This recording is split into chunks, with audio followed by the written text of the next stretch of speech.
Donc voilà Illustrator. Shift Tab. Je me débarrasse de toutes les palettes qui sont sur le côté. Ça ne veut pas fonctionner. Je vais réouvrir un document qu'on a fait précédemment. Je vais aller dans le menu Fichier, ouvrir les fichiers récents. Vous pouvez y aller aussi. Fichier, ouvrir les fichiers récents.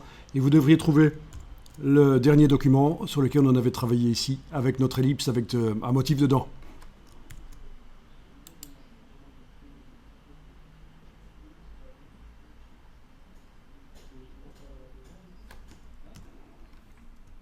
Ok, là le Shift Tab fonctionne. Ok. Donc notre document qui a ce grand fond gris qui nous intéresse pour voir ce qui est blanc et ce qui ne l'est pas sur les éléments qu'on met sur le calque du dessus. Je vous rappelle que dans la palette des calques, on a travaillé sur le calque du dessus, calque 1, et que notre fond coloré est en dessous. Enfin, il n'est pas vraiment coloré, c'est du gris, mais bon, on se comprend.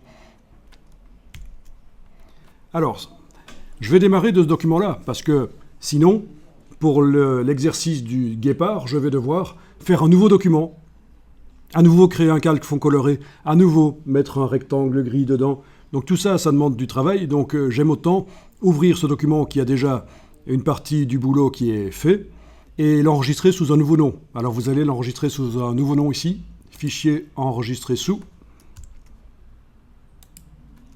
Et dans le dossier que vous utilisez aujourd'hui, vous allez appeler ça guépard-01.ai.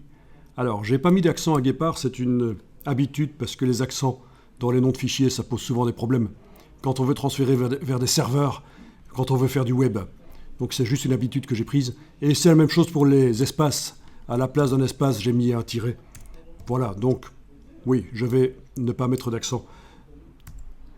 Bon, pour un Google Drive, ça ne pose pas de problème de mettre un fichier comme ça sur le Google Drive, mais pour des serveurs web, ça pose des problèmes si on commence à mettre des accents et si on laisse des espaces. Mais c'est pas grave. Vous appelez ça plus ou moins comme ça, guépard-01. C'est bon, puisque tant qu'on reste sur l'ordinateur, le fichier sera dans tous les cas lisible, quel que soit le nom que vous mettez. OK, dans la boîte. Et voilà, c'est donc un fichier qui s'appelle maintenant guépard-01. Alors, on va jeter l'objet, l'ellipse, à la corbeille. Attention, ceux qui ne sont pas tout à fait habitués à Illustrator, regardez bien. Dans la palette des calques, donc menu fenêtre calque, si vous ne la voyez pas, j'ouvre le calque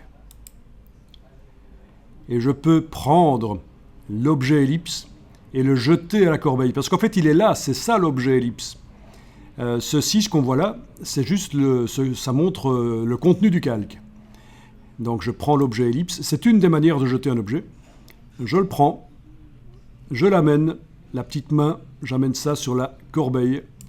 Et voilà, l'objet a été supprimé. Par contre, le calque vide est resté.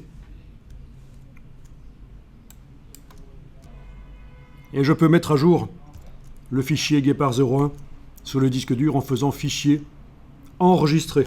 C'est une mise à jour, on ne renomme pas ici, on met à jour le fichier qui est sur le disque dur, fichier enregistré.